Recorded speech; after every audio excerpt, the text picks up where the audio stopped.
బావా ఓ మాట అడగమంటారా? అక్కకి మీకు ఏంటి గొడవ? మీకు ఇష్టం లేకపోతే చెప్పొద్దు. ఏంట్రా వచ్చి 2 రోజులైంది ఇంకా ఏమీ అడగలేదే అనుకున్నాను. పోన్లేండి, నా మీద మీకైనా శ్రద్ధ ఉంది. ప్రేమించేటప్పుడు వాళ్లే లోకమని వెంట పడతాం. వాళ్ళ పిలుపు రాగానే వెళ్ళిపోతాం. ఎప్పుడెప్పుడు మన దేవత దగ్గర నుంచి ఒక మెసేజ్ వస్తుందా అని ఎదురు చూస్తూ తెల్లవార్లు నిద్ర కూడా పోం.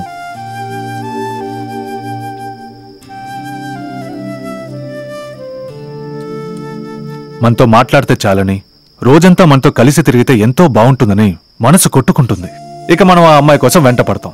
హచ్చాడ్లో వచ్చే ఆ కుక్క పిల్లల. కానీ తాళి కట్టించుకున్నాక అలాగే ఉండాలనుకుంటారేమో. ఫోన్లో మాట్లాడుకునే వాళ్ళం ఎదురుగా మాట్లాడుకుంటున్నాం, విడివిడిగా ఉండే వాళ్ళం కలిసి ఉంటున్నాం. అంత ప్రేమించి పెళ్లి చేసుకున్న అమ్మాయి ఇంట్లో ఉన్నప్పుడు ఇక మనసేం కొట్టుకుంటుంది చెప్పండి? కానీ ఇప్పుడు అమ్మాయిలంతా అబద్ధాలు ఆడేవాళ్ళని, కవిత్వం చెప్పేవాళ్ళని నమ్ముతున్నారు. కొందరు మగాళ్ళు గట్టిగా కౌగిలించుకుని దగ్గరగా నుంచుని, డార్లింగ్ నిన్ను వదిలి వెళ్ళడానికి మనసు రావట్లేదు కానీ డ్యూటీ ఉంది అది ఇది అని నమ్మిస్తున్నారు. నాకు మళ్ళీ నిజం మాట్లాడితే, ఓ నేనంటే ఇష్టం లేదు, నా మీద ప్రేమ లేదు, దోమ లేదని డైలీ ఒకటి గొడవ. మరి కళ్ళల్లో కళ్ళు పెట్టి చూసుకుంటూ కూర్చుంటే మనకి తిండి ఎవరు పెడతారు? పని చేయొద్దు. ఉద్యోగం పురుష లక్షణం అని వీళ్లే అంటారు. మనం రోజు పనికి వెళ్తే నాకన్నా పనే ముఖ్యమా అని గొడవ పడతారు. ఇక మనిషి ఎలా బతుకుతాడండి? ఉన్నమాట మాట్లాడితే ఎప్పుడు నాతో గొడవ పెట్టుకుంటున్నారని ఏడుస్తుంది. మరుక్షణ ఆ ఏడుపు కోపంగా మారుతుంది. నా వాళ్ళందరినీ వదిలిపెట్టేసి నువ్వే ముఖ్యమని వచ్చాను చూడు, నన్ను అనాలి. తిరిగి మళ్ళీ ఇంటికెళ్ళిపోతే రానివ్వకపోతారా అని తనకి తానే ప్రశ్నించుకుంటుంది. పోన్లే ప్రతిసారి అడుగుతుంది కదా అని ఓ రోజు కోపంలో వెళ్ళిపో అన్నాను. ఎప్పుడంటాడా అని ఎదురు చూస్తోందో ఏమో, వెంటనే బ్యాగ్ తీసుకుని బయలుదేరింది. సరే కోపంలో వెళ్ళిపోయింది. బెజవాడ ఏమైనా పక్కనే ఉందా? 250 కిలోమీటర్లు. వెళ్ళి చేరుకున్నానని ఒక్క ఫోను, అది వద్దండి, ఒక్క మెసేజ్, మహా అయితే 10 పైసలు. ఏ కబురు లేదండి. ఒక నిజం చెప్పునా, తను వెళ్లిపోయిన వారం రోజులుగా మీరు వచ్చే వరకు సరిగ్గా నిద్రపోయి ఎరగనండి. ఒకవేళ చెప్పినా నమ్ముతుందేంటి? మీరు భోంచేయండి.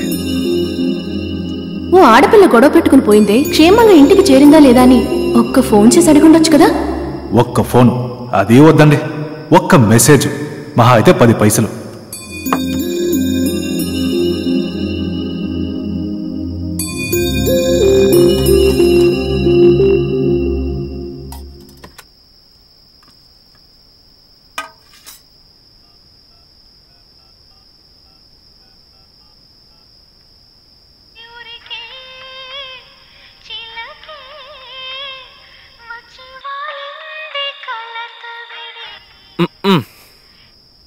దీనికేం తక్కువ లేదు.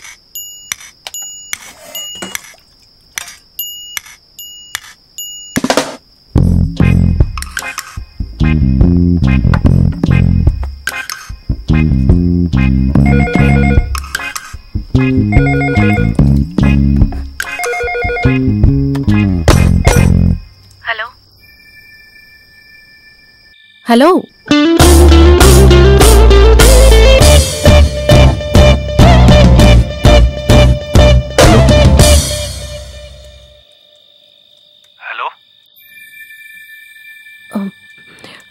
మీరెలా ఉన్నారు? ఒక్క నిమిషం.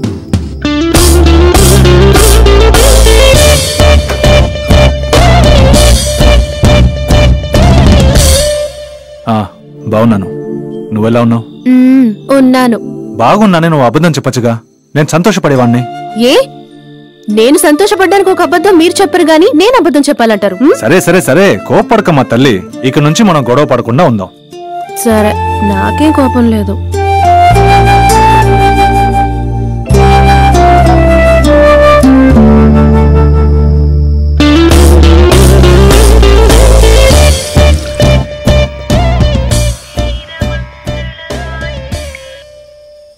హలో, అంతా నువ్వు చేసిందే కదూ? ల్యాండ్ లైన్ నుంచి ఫోన్ చేసింది. మీ ఆయనకి నీతో మాట్లాడాలనిపించుంటుంది, ఫోన్ చేస్తుంటాడు. నన్నంటావే? రే, ఊరికే కథలు చెప్పుకు. నాకు తెలుసు నువ్వే పని చేసావని. తెలుసు కదా. ఏ, నా దగ్గర మొబైల్ ఉందిగా, దానికి ఫోన్ చేసి ఉండొచ్చుగా. నిన్నెవరా ల్యాండ్ లైన్ కు ఫోన్ చేయమని చెప్పింది? అది నీకు తెలుసు తమ్ముడే ఈ పని చేస్తుంటాడు, మళ్ళీ చేస్తే ఆయనైతే మాట్లాడతారు అని. అదేం లేదురా. అదలా ఉంచు. ఏదో విధంగా మీరు మాట్లాడుకున్న పరిష్కారానికి వచ్చారుగా, మరింకే ఎప్పుడు బయలుదేరుతున్నావు? వెంటనే బయలుదేరడం కుదరదు. అమ్మతో చెప్పాలి, తర్వాత మంచి రోజు చూసి పంపుతారు. తొందరగా బయలుదేరు. ఇంకా అబద్ధాలు చెప్పి నాన్న నొప్పించడం ఇక నా వల్ల కాదు. నీ మొగుడు దగ్గరకు నువ్వు వచ్చావంటే నీ కాపురాన్ని నిలిపిన తృప్తి నాకు దక్కుతుంది. రే సీను, నేను చెప్పానే ఆ ఎదురింటి పవిత్ర, చూసావా అమ్మాయిని? ఏ ఏంటి పెద్ద బిల్డప్ ఇస్తున్నావు నువ్వు? ఆ మొహం చూస్తే మంత్రముగ్ధులం అయిపోతావా? నిజం రా, నీలాంటి కుర్రాళ్ళు తన్ని చూస్తే పిచ్చి పట్టిన వాళ్ళ తిరుగుతారు. చాలా అందమైన అమ్మాయి. నువ్వు తన్ని చూసావనుకో, ఫస్ట్ సైట్ కొట్టాలనిపిస్తుంది, తర్వాత ప్రేమించాలనిపిస్తుంది. ఒకవేళ అదే జరిగిందా, అక్కడుంచి నువ్వు నన్ను శాశ్వతంగా తీసుకురావాల్సిందే. ఏ బావ వాళ్ళకి వీళ్ళకి అస్సలు పడదు. అందుకే చెప్తున్నా, నువ్వు అమ్మాయిని చూడకు, తను చాలా అందంగా ఉంటుంది. సరే వదిలే ఆ అమ్మాయి పురాణం. నువ్వు మళ్ళీ మొదలెట్టకు. నువ్వు పెట్టే, నేను రేపు చేస్తాను. ఏంటో పెద్ద అమ్మాయిని చూడగానే సైడ్ కొట్టాలనిపిస్తుందంట, లవ్ చేయాలనిపిస్తుందంట. నా గురించి తెలియక మాట్లాడుతోంది. Anjaneya, good night.